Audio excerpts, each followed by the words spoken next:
architects looking at each other, reviewing, assessing, critiquing each other. So what do you think about that?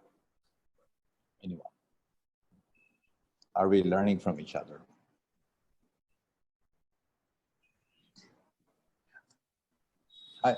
Can I just say quickly here, I will point this out to Eike, because it's not Eike has worked in Bangladesh, he's working in Bangladesh. And I think the knowledge and the technology is not one way. He is a seriously established, remarkable architect.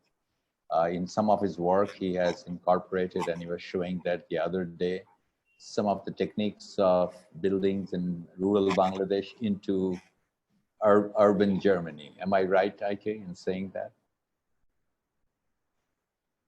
Yeah, we learned quite a lot, let's say, and there are different levels and links. No? One question is, for sure, building technology or construction, way of construction, using materials, sustainable designs. I think that we can learn a lot from vernacular architecture and from the traditions.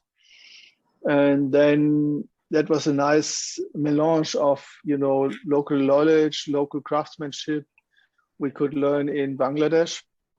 And that was the beginning point when we started there with Anna in 2004, where we just were kind of traveling and researching for her final thesis, and where we have really had the time for about 4 weeks to be in Rudrapur, sit in on the road level or on the street or the rice field level, and see how interaction between craftsmanship, local resources, and handmade construction, to learn from that manner of way of construction, that because we don't have this level of craftsmanship any longer in our culture, no? So that people build for themselves, even if there are also always specialists in the villages, no? Because there's a group of people working with bamboo, there's another group working with earth because they used to work with that materials, or they are advanced, let's say, they have developed skills.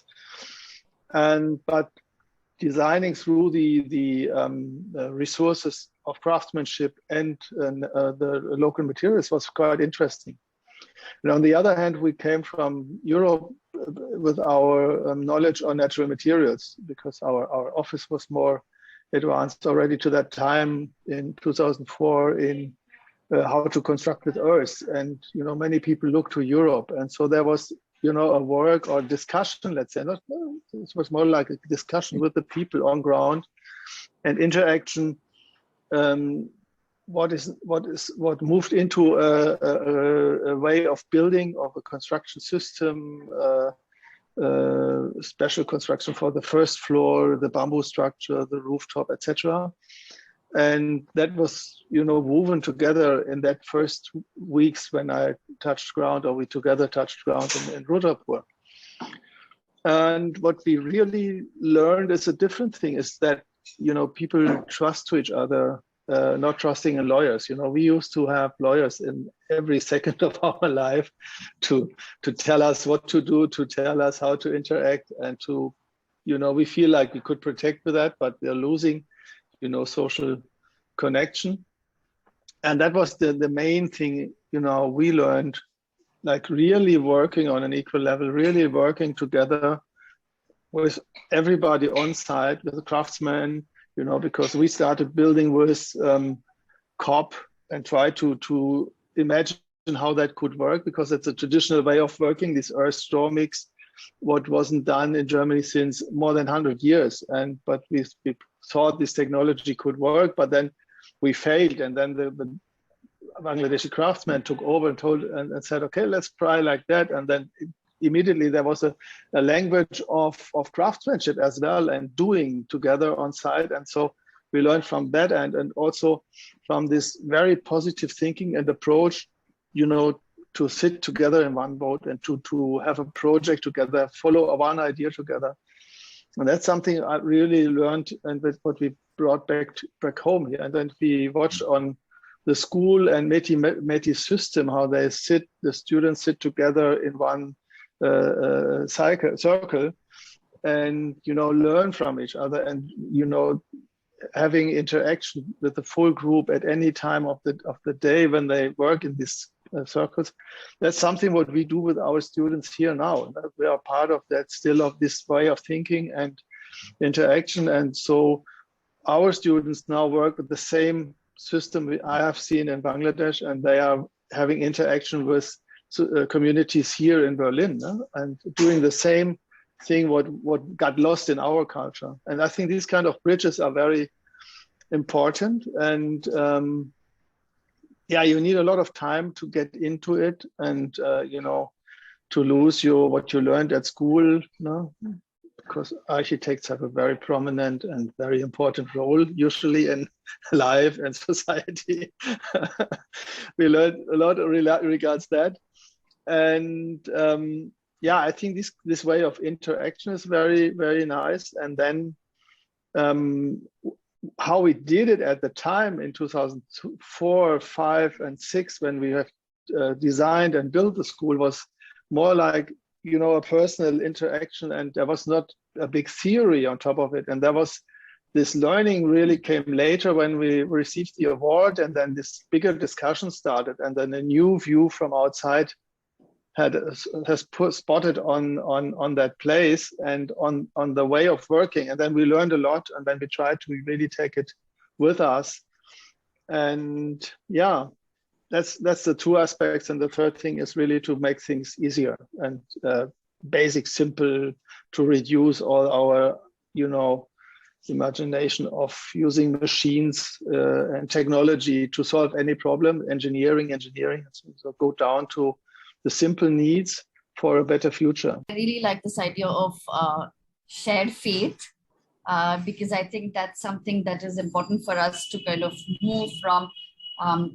Often our ways of doing things have been governed by modern frameworks, right? And I think those modern frameworks have almost become technocratic ways, you know, like you said, whether it's dealing with climate change, it becomes then a problem to deal with, rather than starting to look at structurally other ways of living lives, right? And I think that's sort of a lot that we have to learn from each other. What does it mean to live lives differently? What is the structural logic of our spaces and where they come from, rather than looking at precedents? So we're not learning from precedents, right? Because I think that's one of the dangers, that you see something that's done successfully somewhere else, you take that up, you see that as a precedent, and you replicate it. But instead, I think what we're learning from is logics of thinking of space, right? Logics of learning, you know, culturally kind of working with each other, and not in a parochial sense, you know. I mean, I think the older kind of regionalisms kind of also spoke about, you know, maybe limited ways of, you know, building and work thinking regionally. But we've also had fantastic exchanges across historically, you know, from 2000 years ago as well, right? So I think, what does it mean to structurally think of these exchanges, and what is it that we can learn from each other, I think is important. And there's a lot of work left, I think, to be done there as well, you know. So I think, I mean, I'll leave it at that, but I think that's what is really sort of fascinating for us, to learn from various cultures, and perhaps in some ways diffuse some of those modern logics that have governed our lives in kind of universal ways so far. No, that's great. Rupali, did you say shared faith, F-A-I-T-H? Well, I said fate, but, no, but faith could also be fantastic, actually. Well, I think it can be just fantastic. Conrad suggested shared fate, F-A-T-E. I said but fate. I think this is a great topic, and I think both applies. The innovation of a shared faith for a shared fate. Yeah, I think we can pick it up at some point. Absolutely. But Andre and Saif, you want to add something to this particular topic of an exchange? And I believe Charles Correa had a wonderful take on this in his theme of transfer and transformation. I think he spoke about that. But anyway, Saif. Yeah. Yeah, I think it's an important topic you have introduced, learning from each other. I think when we are in a situation that we are looking to learn, we fix up a place that where we would like to learn from. So, I mean, since the colonial times and the post-colonial period, this has been for us a one-way interaction. You look to the developed or the Western countries as the sources for learning, and we got detached from our sources, indigenous sources of knowledge. The knowledge that was existing for thousands of years here. And even now, at times we are looking into our own things with the help of the others. When someone else shows, oh, this is a beautiful thing you have got. Oh, is this beautiful? Because this is someone is telling you from outside that this is beautiful. So I think that needs to be overcome, because if it is like that, this you have knowledge that is required or that is also valuable to others, and there is knowledge that is also valuable to you. So you start a dialogue. It is not one way traffic of learning. So this is something that here in Bangladesh, in South Asia, or in the colonized world, or the developing world, or the third world, whatever world we have been calling, has been happening.